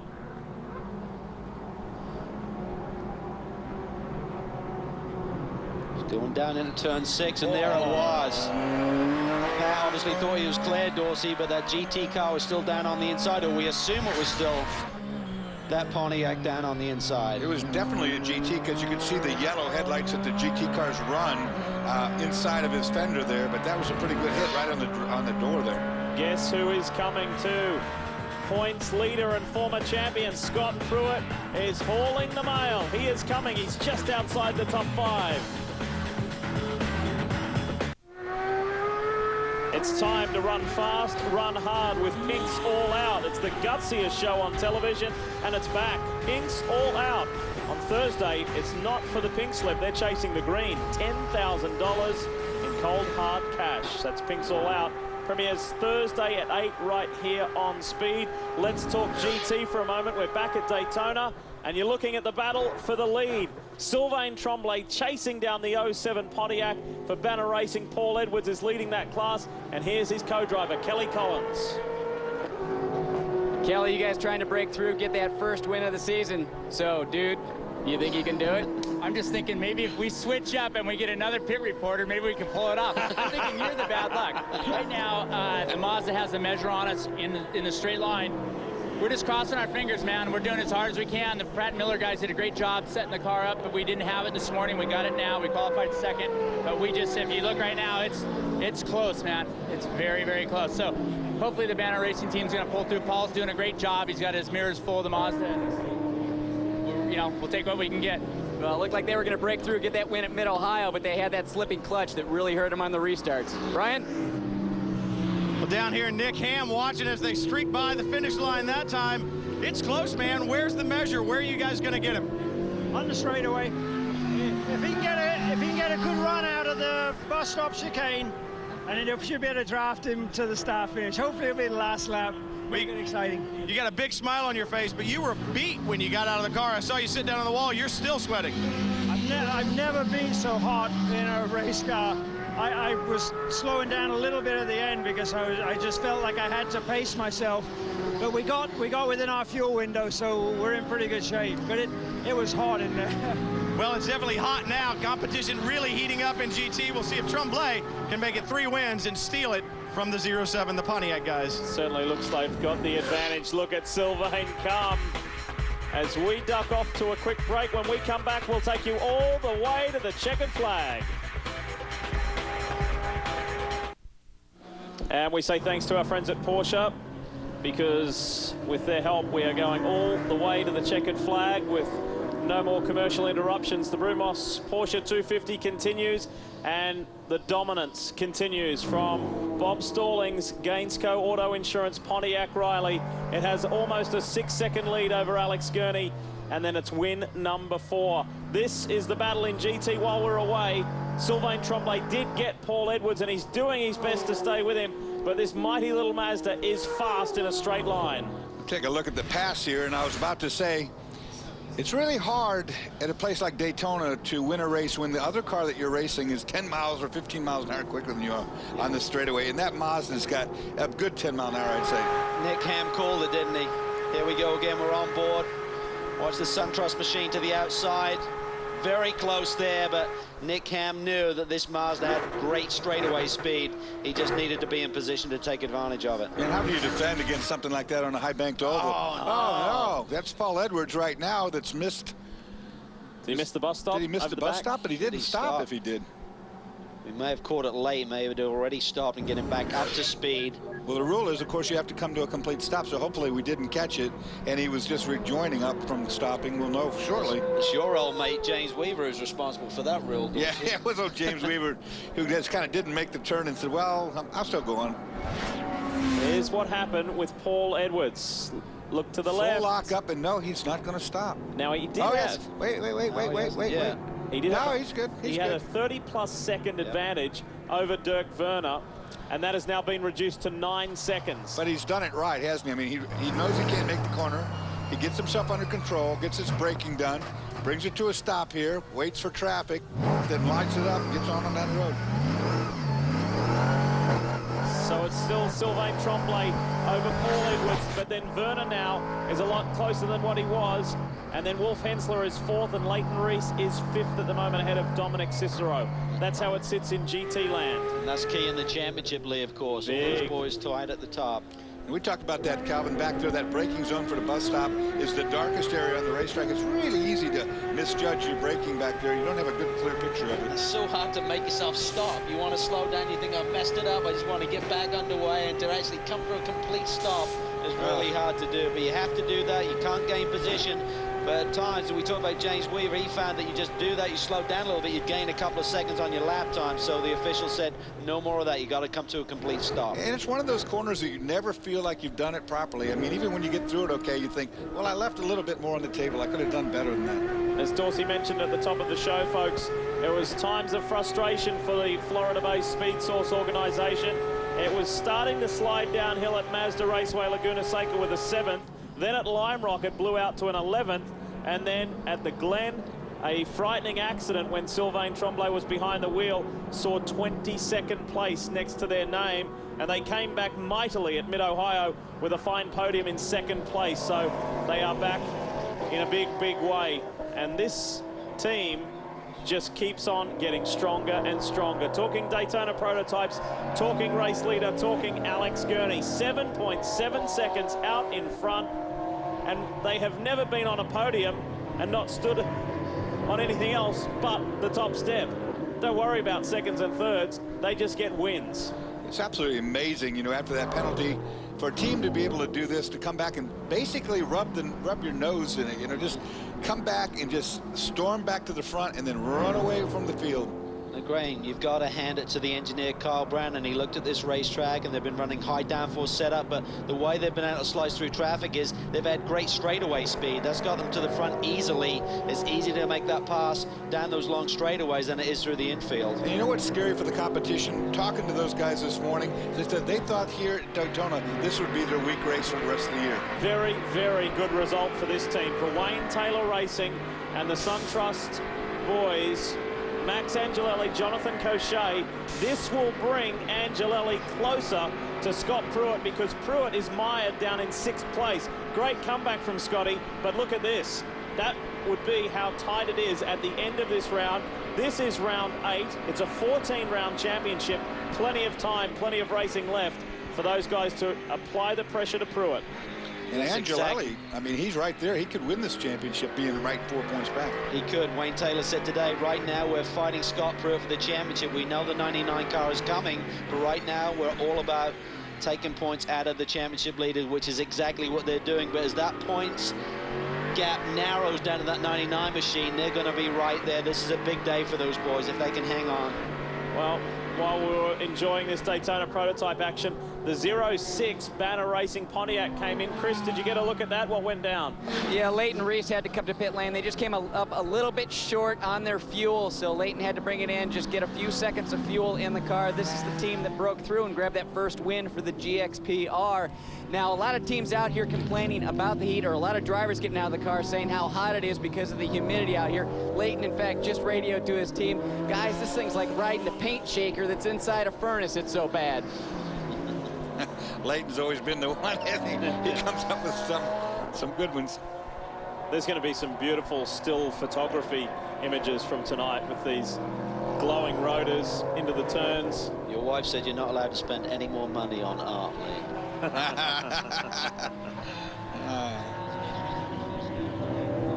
Hey, Brian, what do you have for us? Say what? Hey, guys. You guys were talking about the 10, saying, hey, we're battling the 01 in the championship. You can take a look at the timing screen that's down in the 99 pit. You know, all these crews have different types of telemetry and timing screens that they use. Well, down here in the Gainsco screen, you look at the screen, and the Gainsco car, the 99, obviously leading a race at the top of the screen in green. Their two main combatants, the number 10 right there in red, the 01 in yellow down in 6th place. So they're keeping track of the championship right there on their timing monitor. Hey, Brian. Yeah, bud. Why didn't you show us that the first 20 laps of the race when we didn't have anything to look at? You could help me out, man. Well, we want to make sure, you know, you guys have to make your money a little bit. Chris and I are down here sweating. It's hot, you know. I hear you. We are inside the final 4 laps. What a superb performance from the Gainsco gang. Good brake bias there, brake balance. Front rear rotors looking about the same even amount of red. The 57 Stevenson Motorsport Corvette. And this is a great run from Dominic Cicero and Mark Bunting. They're up in the top 5 in class. Spencer Pumpelly has come on strong for Taffel Racing as well. Spencer finds himself in the top 5 also. This team have really got a little bit better direction right now. They felt they were getting a bit confused. They had the folks from Crawford who built this chassis helping them out. Mike Johnson is leading this team, and they're kind of going in different directions at the same time. So they said, listen, we need to simplify this. They did that a couple of races ago. No disrespect to anyone involved, but they're kind of down one track now as opposed to 2, Dorsey. And that's really a key when you get here on these race weekends. You can't afford to waste sessions and get lost. Now, and you know, you look at different engineers and things, and they look at a problem, and there's more than one way to skin a cat. And that's what they had. They had 2 guys pulling in 2 different directions, and you just can't get anywhere like that. Jim Lowe, Jim Pace in the TRG Porsche there, and the 21 car Matt Connolly in trouble again. Well, that just, he got into it with somebody because there's body work back there. The 6, Dorsey, the 6 we're hearing of Ian James. How bad was it, though? Ian James is running in 4th place. David Donahue not that far behind. Has it cost him a 4th place finish? Or has it cost him a penalty? If, you know, every time we have contact and someone spins, we already know there's going to be. Let's take a look and see who's at fault here. Ian James on the inside. All right, no contact yet, but oh no, that's not Ian's fault. That is not Ian's fault. No way. 21 breaks free on the outside, spins in front, and they did make contact though. Now how bad is the car? He's torn a little bit of the rear body work away from Ian James, similar to what the 58 machine is probably dealing with right now. So Ian's just got a couple of laps to go. I'm sure he can hang on. Shouldn't be too much drama for him. 2 laps to go here at Daytona under the lights for the Brumos Porsche 250. The Brumos team won't do it, but the Bob Stallings Gainsco team is. A remarkable performance.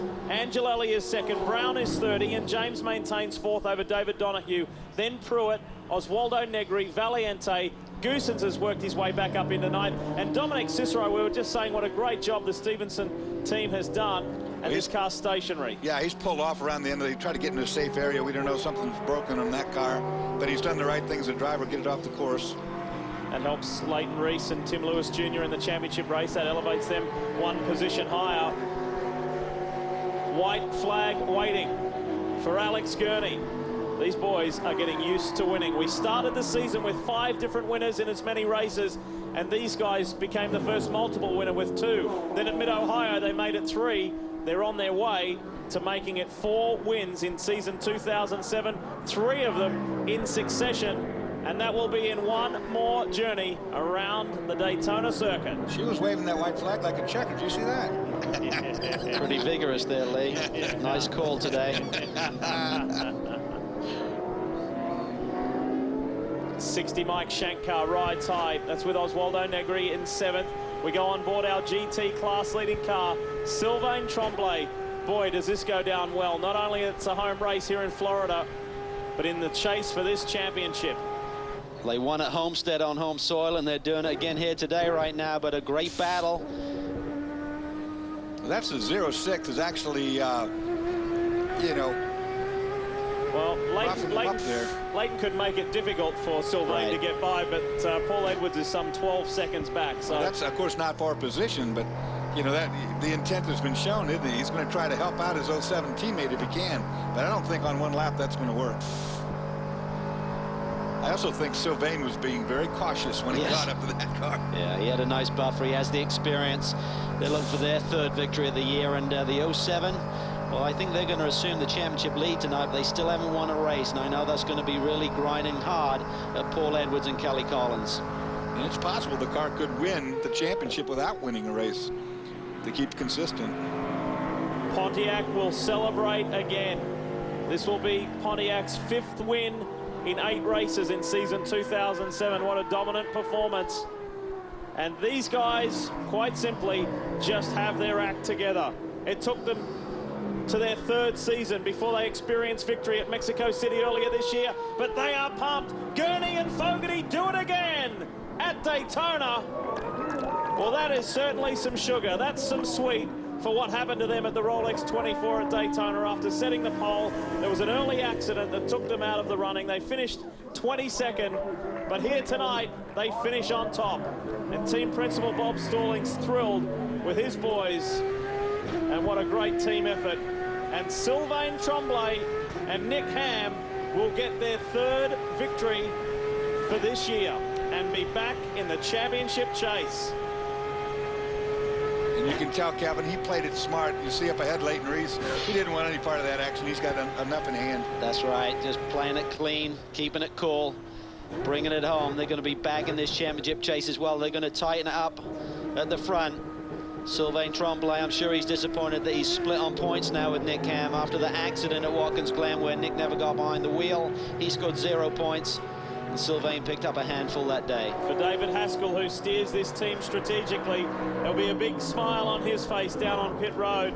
The top 3 in the championship are the top 3 in the race. Tremblay, Edwards, and Werner.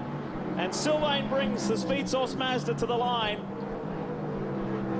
to make it 3 for 2007. Well done to the Speed Source boys. There's Nick Ham. Great start, great qualifying from him. Blistering pace. The Mazda has mauled them here at Daytona. And when we come back, we'll hear from our winners. Speed's coverage of the Rolex Sports Car Series is brought to you by Rolex, a crown for every achievement. By Ruby Tuesday, simple, fresh American dining from start to finish. And powered by Pontiac and the 260 horsepower Solstice GXP. Well, there you have it. It was short, fast, and reasonably entertaining, wasn't it, here under lights at Daytona? And this is now becoming a familiar scene, Brian Till. And this is becoming a very familiar sight. 4 wins on the season. You get the hat trick, 3 in a row, only 2 finishes out of the top 10. In the championship, it's coming closer. John, how did you maintain your composure? I know you're very upset with that call. How do you maintain your composure? You know, we're professionals. We had a job to do. So, you know, just put my head down. You know, we have an awesome opportunity here with the Gainesville Auto Insurance car. So something doesn't go your way, just do your best to fight back. And they were on the radio calming me down, and I knew we had the car to get it done. So just pushed really hard, almost barfed when I got out of the car, but it was worth it, so excellent. And Alex, you get to see the checkered flag. You're in the car for the 4th win. Championship coming closer, like I said. But for you, you got in the car, and I talked to Kyle Brandon, and I said, does he have the car to win with? What's next? He said, champagne. That kind of confidence, it seems to be infectious. When you get in the car, did you know you could do it? You know what? I came out right in front of Angelelli, and that was kind of a key moment of the race because he's a tough guy to get by, and you know, just managed to get the tires warmed up in time to pull away. And once I started pulling away, I knew we had enough. So wow, what a day again! Can't believe we got 4 wins already, and what a day. You know, John had that little mishap, but you know, charged right back through the field. I'm sure he was pretty fired up. And, you know, great day for Gainesville Auto Insurance, for sure. Tremendous job. 4 wins on the season, and as I said, the championship, guys, it is getting closer and closer with each round. Lee? And the first team to win 3 consecutive races since Bell Motorsports back in 2003 at the hands of Terry Borchella and Forrest Barber. As we check the final results, that gives you the rundown. John Puwney and James were able to hang on to 4th, and David Donahue and Darren Law in for a top 5. Let's hear from our GT winners. Well, Speed Source came out of the gate strong this year and was really the team to beat, but you guys got a little bit lost the past couple races. Now, that little Mazda back in victory lane. Yeah, we're back, baby. What a great drive by Sylvain. Really happy for the whole Speed Source team and for Mazda. The car really likes this track. And that was a great battle at the end there with Paul Edwards. Fantastic. Well, that car really likes this track. Now they're going to have to show that they can do it on the short, twisty ones of Iowa and Barber. Lee? Yeah, they'll be thrilled with that. As we go to the GT results, just to walk you through the entire field, some impressive performances. And again, Bryce Miller, Dirk Werner do a very good job to keep Werner in this championship hunt. And then Taffel Racing would be reasonably pleased with that. 2 cars, both their cars in the top 5. That's possibly the best overall team performance for both cars for this year. So there you have it. Final thoughts, Dawes?